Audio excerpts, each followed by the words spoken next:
Hello and welcome in. Please do not leave your luggage unattended on the station.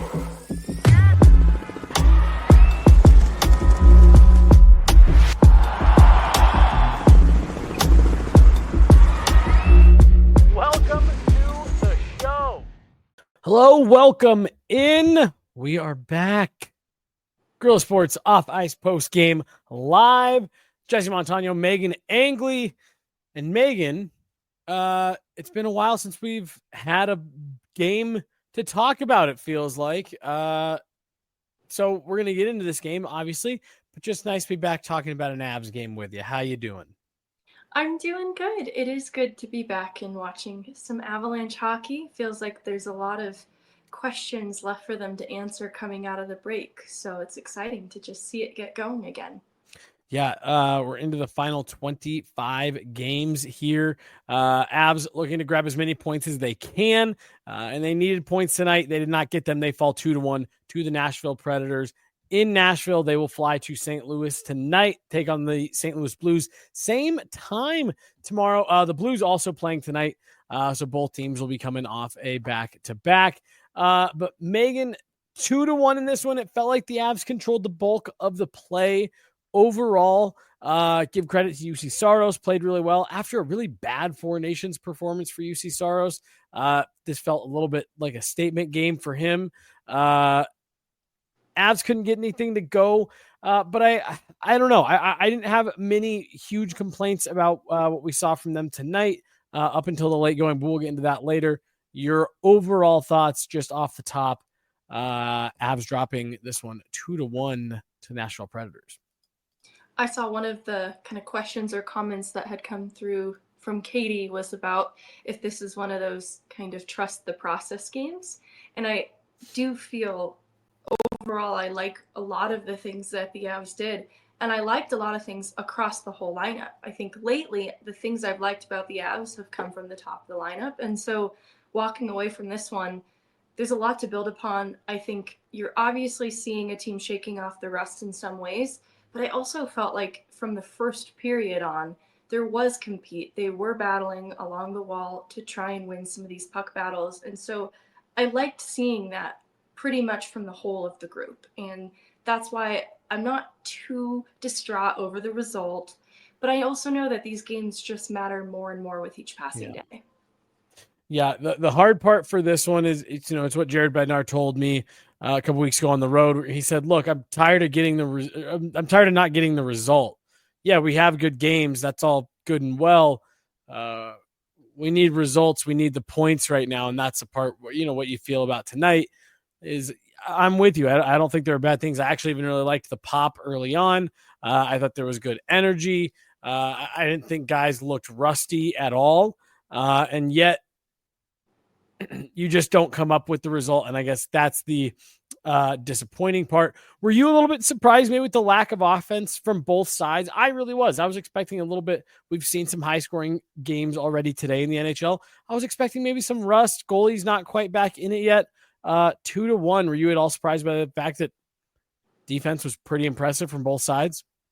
Not to take a shot at Nashville, they just rightfully won this game, but I was a little surprised that they made things as difficult for the Avs as they did, because over their last stretch here, they've been doing a lot of things well offensively, and defensively, Nashville has struggled a little bit. And so for them to have locked it down against the Avs, who otherwise did a lot of things to create high danger opportunities throughout the whole game, UC Saros, excellent goaltending performance on top of it all, but great defense structure from Nashville too to make getting to inner ice really difficult for the Avs, because they were pushing for second and third chances. It was just hard to get despite being able to put the puck on net.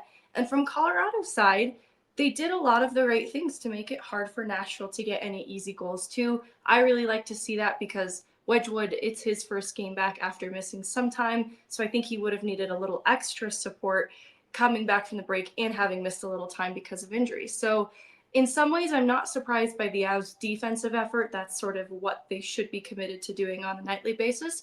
But Nashville surprised me a little bit because they played a solid game. And I know the block shots, and I'm going to look at where the number finished right now. 21 that's not the highest number that we've seen this season for a team play against the Avs, but it felt like they had 21 blocked shots, and it felt like they were in every passing lane, every backdoor pass.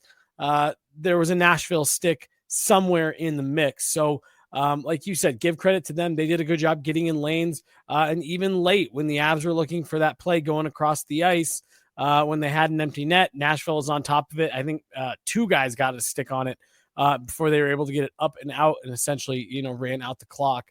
Like I said, 21 blocks, but it felt like they were everywhere. Scott Wedgwood, I actually thought had a really good game. The shot from Justin Barron, maybe you don't love, but there's a lot of traffic there. He's got a hard time tracking it. We hadn't seen Scott Wedgwood in a while, not only the break, but he dealt with some injury stuff. I thought you liked what you got from him in net tonight. Certainly. And this is where I'll go back to what the Avs did well to support Scott Wedgwood, and that is limiting the opportunities for Nashville to put pucks on net. And so Nashville trailed in the shots battle this whole game, and they weren't able to do very much down to the third period where I think they only had 2 shot attempts on net. And so that's a credit to the Avs doing some things well defensively, but also committing to time in the offensive zone. And they played a strong possession game that kept the puck out of their end for the most part, and I think that helped to support Wedgwood. But I also don't hate his performance in net. I even look at the Justin Barron goal, and there's like a 6-body conga line to the net, 2 layers of screens to get that, line of sight just completely taken away from him. And so that was a little bit of a tough one because they moved that puck low to high so quickly too that it was just a play that unfolded quickly. Same thing with the Marchessault goal, and Taves nearly had a stick on that puck at the crease. So honestly, I like a lot of things from the defensive effort and Scott Wedgwood's night, especially coming back after having missed some time. Yeah, Vaguely Sober with the super chat, $1.99 here. Vaguely good to see you again. Back at a post game after the break. Looked like the little Wedgwood's recovered. Yes, he was back to his normal happy self the next day at practice, and it looked like he was moving around all right out there today after taking a sensitive shot the other day at practice. Thank you for the super chat. Dang, you made a point there that I wanted to build on, but I forgot. So, anyways, just going to move on. You mentioned the defense. We talked so much about Sam Malinsky before the break. It felt like he was playing some better hockey. You and I talked about the fact that we felt like he was a player that was really going to benefit from the time off. Why? Because this is a player in his first NHL season, comes from playing college hockey, played a little bit of American League, a little bit of American League at the end of his college season, then played in the AHL full-time last year, but the schedules just aren't the same. The NHL is just naturally going to be a little bit more rigorous. Stack on top of that, the fact they have a 2-week break mixed in there this year, Megan, really compounded things at the beginning of the schedule. So this has been a workload unlike anything Sam Malinsky's ever dealt with. 2 weeks off, not just the goal, the Avs' lone goal in this game. But I felt like this was one of his better games, elevated to play with Sam Girard, with Josh Manson out of the lineup. You mentioned defense. I thought he was someone that stood out tonight in a positive way for me, at least. He certainly did, and it predates even the goal. I think in the first period, there was a huge hit from Shen on Malinsky along the wall, and it seemed like a splash of cold water to the face. The reaction that he had to it just inspired even higher level of compete. And I think when I think about the players that Jared Bednar sometimes favors in a bottom pair role, like a Middleton, they find a way to be loud on a nightly basis. For Middleton, it's going to be a heavy physical presence. And Malinsky, his game grew a little bit quiet because the offensive side of his game had waned a little bit.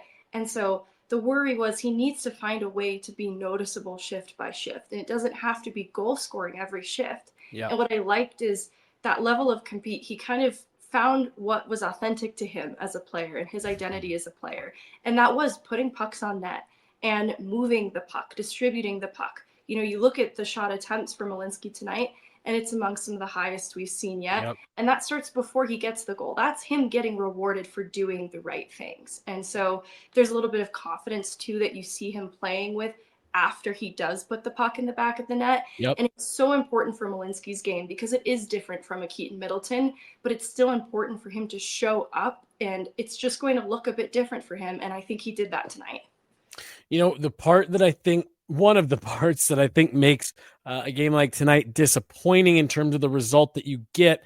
And again, when you're talking in terms of needing the results, having the sentiment of, yeah, you played a good game, you followed a good process is great. You need the results. Part of what I think makes that one sting a little bit more tonight, Megan, is the fact that you do get the contribution from Sam Malinsky.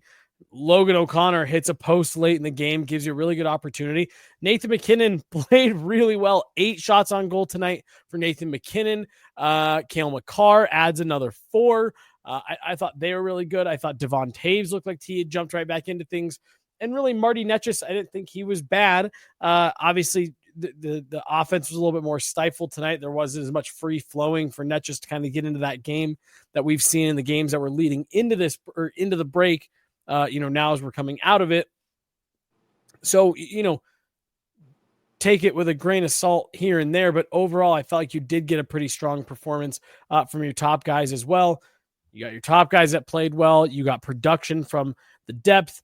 I think that just makes it sting just a little bit more. It does, because I was taking mental note throughout the game of who I'm noticing. Like, I'm certainly looking at the bottom of the lineup. I want to notice the third line. I want to notice the fourth line. I want this second line to get going. And off the top, Nathan MacKinnon, Cale Makar, and Taves returned from Four Nations break. It's clear that they came from a high intensity just now. Like, just the way they're playing does feel like a different level from the rest of everyone else. 100%. To include Nathan MacKinnon on an individual level, one of the criticisms in our comment section was that he couldn't win a faceoff, but he walks away 50% even at the faceoff dot, and he's taking the bulk of the faceoffs. Usually you see Jared Bednar split that up a little bit throughout the lineup, but he has been digging in the faceoff dot here lately, and he's earned some trust to take on the brunt of those, and he walks away 50% at the end of the night. Obviously, I think you start to tally some of those losses more because they're chasing this game, but Nathan MacKinnon, in addition to 8 shots on net, doing what he needs to in draws. And I think the compete was there from his line. Netchis has an opportunity blocked late in the game when they're trying to kill a penalty and simultaneously find the game tying goal.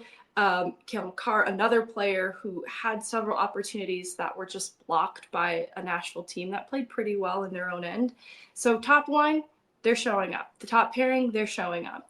And then past that, second line contributes on the Malinsky goal. It starts in their own end. Middlestat, he absorbs some contact along the wall to angle the puck up ice in transition to get Parsonen and Drouin going.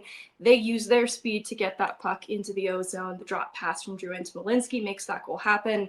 I still need to and would like to see more from that second line. Yeah. But you can't say that they didn't do anything in this game. They factor on the only goal scored for this team. Similarly, I'm noticing that Kelly OC line throughout the night because of their battle and their compete in the offensive zone on the forecheck. And then, of course, the Logan O'Connor chance late in the game that nearly does tie it. So I'm making mental note of them. Third line is where I'm a little iffy. I'm noticing them in a similar way to the fourth line, but it isn't quite as effective. But you do see them getting involved in a skirmish after a whistle below the goal line in their own end late in the game. So their heart and their passion is certainly in it. And I say this because this is a more complete effort than we've seen. I walked away from the Edmonton game thrilled by the performances of players like Nathan MacKinnon and how good Netchis has been for this team, but I wasn't really able to talk about anybody else. I'm glad that I have this much to say about some of these other players. So here, and I agree with you on a lot of those points. Here was my issue tonight with that second line, because you're right. You can't say they didn't do anything tonight. They factor on the goal. Jonathan Drouin, nice drop pass, good awareness.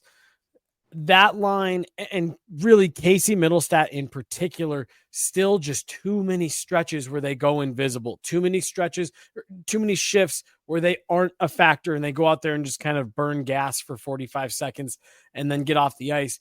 That's just the part that I feel like if you're looking, I think there was a lot of good things to take out of the game tonight. But again, if this was game 20, you can say, hey, there's a lot of good things to take out of this and move forward. Fact of the matter is, you've now got 24 games to go. You're sitting in a wild card spot relatively comfortably, but you can't keep dropping games. You need to pick up these points. And when I look at this game tonight, that's the part that I think is tough. That you're spot on. You do get the contribution from Sam Malinsky. You do get some really good shifts. I think I'm with you. I really liked the O'Connor Kelly line tonight. But when Nathan McKinnon's line comes off the ice and you roll that Casey Middlestat line out there and you want to keep that momentum going, I just felt there were too many shifts where it fell flat and the Avs either weren't able to generate anything or play started going the other direction. Ice started tilting the other way. And that's what I think Casey Middlestat and his, whoever he has on his line or whoever the Avs end up having at 2C, that's the problem they need to solve for. We need to be able to carry momentum from that first line into a shift with the second line. And right now you just get too many empty calorie shifts from Casey Middlestat. And tonight, the Parson and Drouin. It's not that I disagree with the concern around Casey Middlestat. Separate from this game, it's still the issue that they need to address. I just don't know that it's being applied fairly because of all these other things we know to be true about Casey Middlestat, because his line doesn't factor on any of the goals against. I'm seeing, too, against a Nashville team that is blocking lanes to the net and making it difficult to get second and third attempts. Casey Middlestat, though maybe not winning some of the battles outright, is able to reclaim the puck with a keep at the blue line, I think earlier in the game, first or second period, thereabouts. And so I'm noticing them as a line. And again, they factor on the only goal for in this game. It's hard for me to key in on Casey Middlestat, his individual performance or that line, because everyone fell a little bit flat, because everyone is having their attempts blocked, because Nashville just defensively was really sound tonight. Again, though, I want to emphasize that it's still the area of the lineup that needs help because it's followed by a third line that also falls flat. It isn't doing very much. And so it's all working together to reveal why this is a problem because you're absolutely right.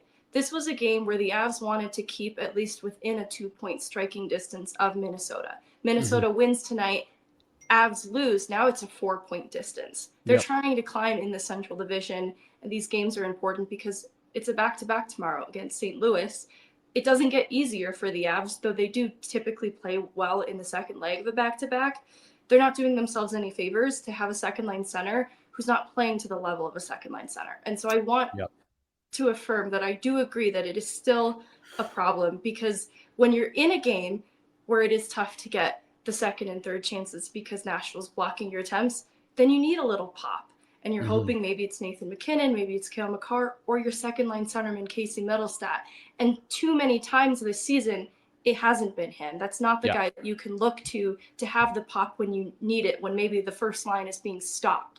And so I think it's a completely fair criticism, especially when you evaluate the whole of this season and what it has been for Casey Middlestat. Simply put, it hasn't been good enough. But maybe I'm just trying to be too nice here. Well, and I'm not trying to specifically call it Casey Middlestat, although, unfortunately for Casey Middlestat, he is the person that's in that 2C slot right now. And so there's obviously a lot of attention put there, but no, you're right. Here's how I look at, you and I have talked about this before on shows in the past at different points in the season. When you're talking about depth production, there's times where we get caught up in the conversation ourselves, in the comments online, whatever it is, about, these depth players aren't scoring enough. They're not contributing enough. Oh my gosh, we need to be getting more depth goals every night. And it's like, well, no. If your depth players were scoring every single night, then they're not your depth guys. They're your top guys. Because depth guys aren't supposed to score every night. So, your third and fourth line, I'm not expecting, rock star nights for 60 minutes and production every night.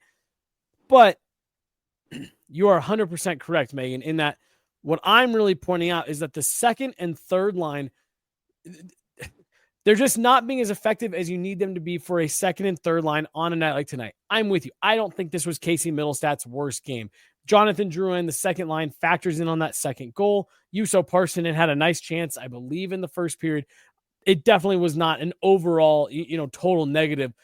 I'm just saying that when you're looking at what this team needs to really contend down the stretch, your second and third lines really have to be better. I think your fourth line, excuse me, is doing what you're asking it to do. Your top guys tonight definitely showed up. You need more out of the middle part of your lineup here, and you need a little bit more out of your second line, and you need a little bit more out of your third line. I'm not saying they were terrible, but those are just areas that to get the Avs where they want to go, really, to me, the way I'm kind of looking at it is that second line is kind of acting as a third line right now, and you need someone to kind of step in and be that true second line. If what Casey Middlestat, Jonathan Drouin, and Juuso Parssinen did tonight, if they were the Avs' third unit, I'd be really thrilled with that, for them to be the Avs, second line that's rolling out there after Nathan MacKinnon and company. I just want a little bit more, and maybe that's me being overly critical, but I feel like I just want a little bit more on that. No, it goes back to the issue of depth scoring, specifically Josh Cove in the comment section says depth scoring in general isn't and hasn't been good enough. That's a struggling national team and you need these points. It is right. The bigger picture is the problem. We still haven't seen a full forward group as intended. Like with Val Nichushkin not in the lineup, then this hasn't been even the full top six picture that we had hoped for. And we were once looking at Kiviranta, Kelly, OC as a third line that we knew was really supposed to be a fourth line one day. Now they're the fourth line one day, but the third line is not a third line still. And so it is like the lack of production too from a player like Ross Colton, who started the year and then even returned from injury, producing at a high clip, has been concerning because it is sort of leaving this hole in the middle of the lineup that adds emphasis to the lack of production from the second line, especially in a night when there was just one goal difference keeping them from this game. Because you're looking at the top line, sure, they don't contribute with goal support, but they will because they do. Historically, they have all season. Right. Well, and they drove the bus offensively tonight. Like they weren't able to actually break through. But again, 12, 13 shots combined between just Cale Makar and Nathan MacKinnon. And again, give credit to UC Saros throughout this whole game. I thought he was lights out. And yes, as people are pointing out in the comments, Val Nichushkin comes back. That bumps a guy down out of that top six, Juuso Parssinen. And if he continues to play, I think what's been a positive surprise for this Avalanche team, if he continues to play like that, yeah, you can move him down the lineup and you maybe feel a little bit better about what you've got in the bottom six. But look, right now with what you've got with Val Nichushkin, the issue that the Avs are dealing with is you got to deal with the team that you've got available to you right now. Jared Bednar made the comment to us just the other day, Megan, that we still haven't seen this full team the way that they intended it to be put together. And you mentioned that off the top. So you have to make do with what you've got here. And to me, the only answer is a couple players individually needing to elevate their game. I think Jonathan Drouin being paired with Casey Middlestat is good because we've seen Jonathan Drouin be someone that can take his game to a different level. But Casey Middlestat's got to take that on himself, take his game up a level. Ross Colton, take his game up a level like what we saw in the early part of the season. And they're going to be able to help start digging the Avs out of it. But Megan, we're going to get into it on Monday. March 7th is the trade deadline. And all these conversations right here are what's being had by Chris McFarland, Joe Sakic in that front office of how do we handle this? Is what we're seeing out of Casey Middlestat enough? Is what we're seeing out of the back end of our team enough? And those are the things that we're looking at in a tight game like this. It's a great point because some of the concern in the comments and questions that we received were around, if this was the team that we went to the playoffs with tomorrow, what is your confidence level in them? And it would not be very high, but I also don't for a second think this is the team that they go to the playoffs with tomorrow.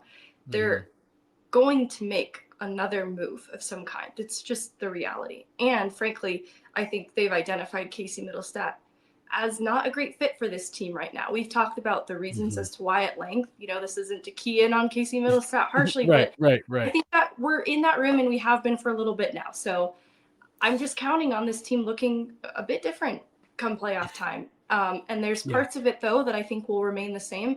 And that's where, on a night like tonight, I do have a little bit of confidence in the process and some of the existing pieces Totally. outside of the top line. It gives me confidence. Great UC Saros night too. You mentioned that a little bit ago, and I wanted to talk about it. Expected goals against was somewhere around 2.82. Only one gets past him. So great defensive effort in front of him. Great goaltending performance. I want to remind everyone that they just didn't get the result that they wanted. It's not even necessarily the result that they deserved, because I think they played better than the final result showed. As we've seen with the Avs this year, sometimes it feels like they don't play to the appropriate level of their competition. So this is obviously a struggling Nashville team with typically defensive weaknesses that they weren't able to take advantage of tonight. It just makes then St. Louis that much more important, because it's a really similar story. And they have a chance to change their story tomorrow. Well, that's the nice thing about the 82 game schedule is you do get a chance to turn right around and erase this tomorrow. But I just wanted to make the point, just to put a bow on the Casey Middlestat stuff, because like you said, I wasn't trying to turn that into us just tooling on Casey Middlestat for 5 minutes. He's getting traded. No. But here is what one of the things that you and I talked about going into the break was Casey Middlestat needs this break. He's talked about how this is a stretch of hockey unlike anything he's ever dealt with in his career, going back to when he was young, where the offense just dries up completely. The reason that for me, I'm now talking, we're having this conversation of, what is Chris McFarland, Joe Sakic talking about behind the scenes on a night like tonight in regards to Casey Middlestat, is because I really wanted to see something coming out of the break, Casey Middlestat with, some rejuvenated jump in his step and really come out and have a strong, really impactful game. He didn't have a bad game tonight, no doubt, but he's got to build tomorrow. And tomorrow I want to see him be more impactful. If he wants to stick around and prove that he can grow into the 2C that this team needs, whatever he did tonight, positive night analytically, had some moments that I thought he flashed early on, but it needs to continue getting better from here. And to your point, he can start with that tomorrow night in St. Louis.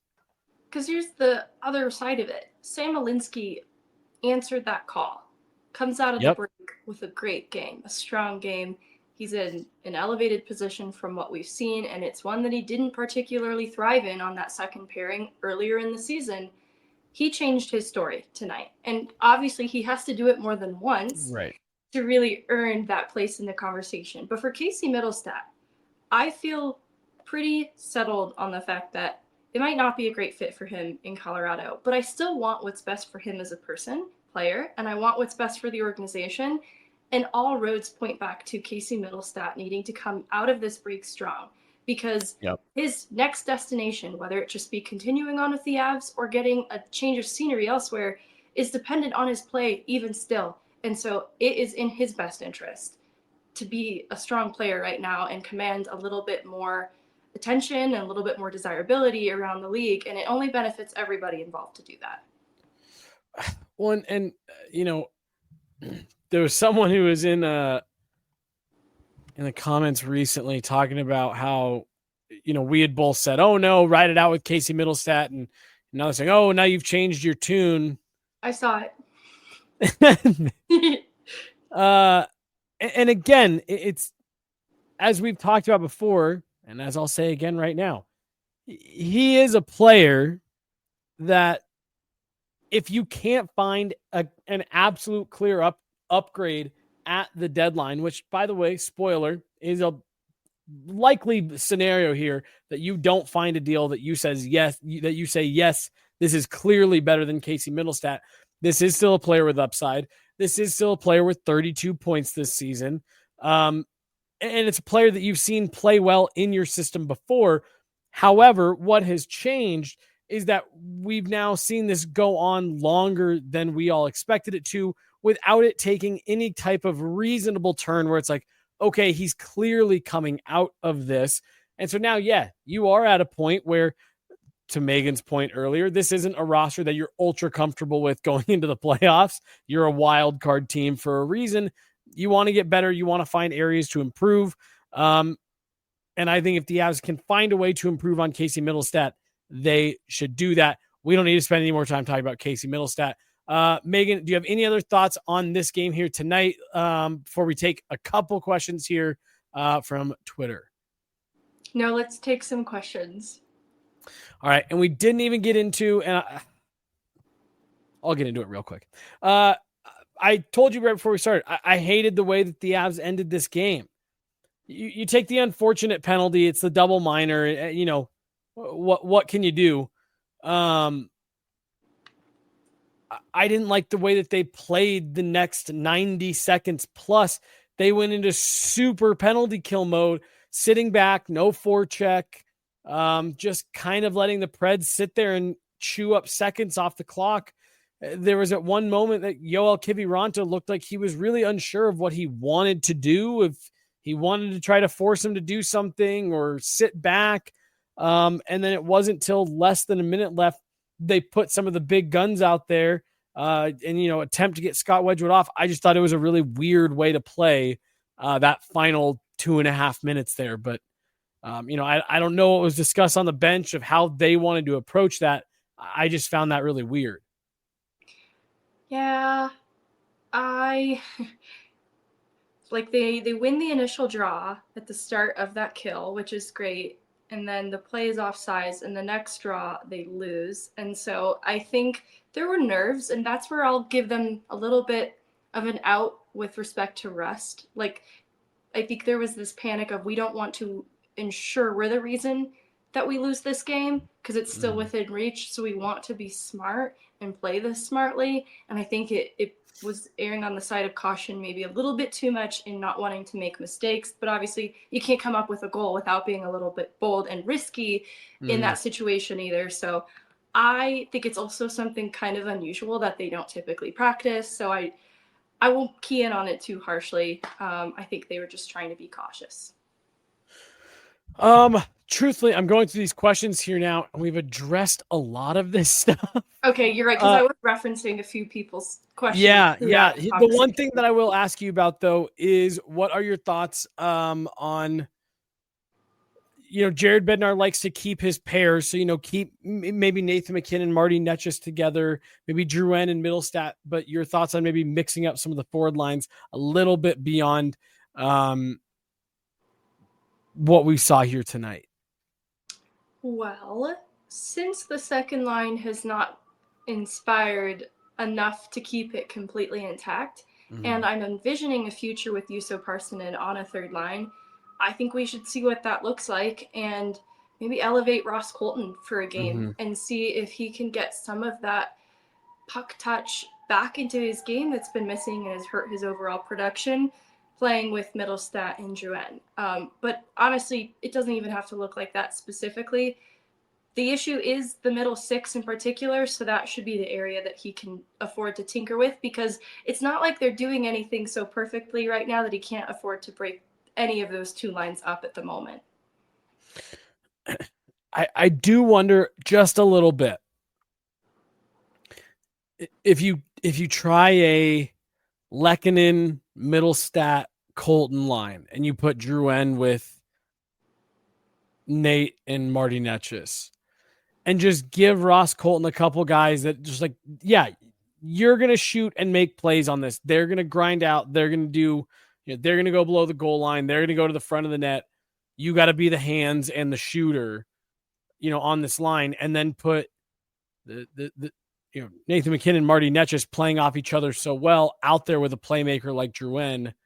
I don't know, maybe try that to get more out of Casey Middlestat.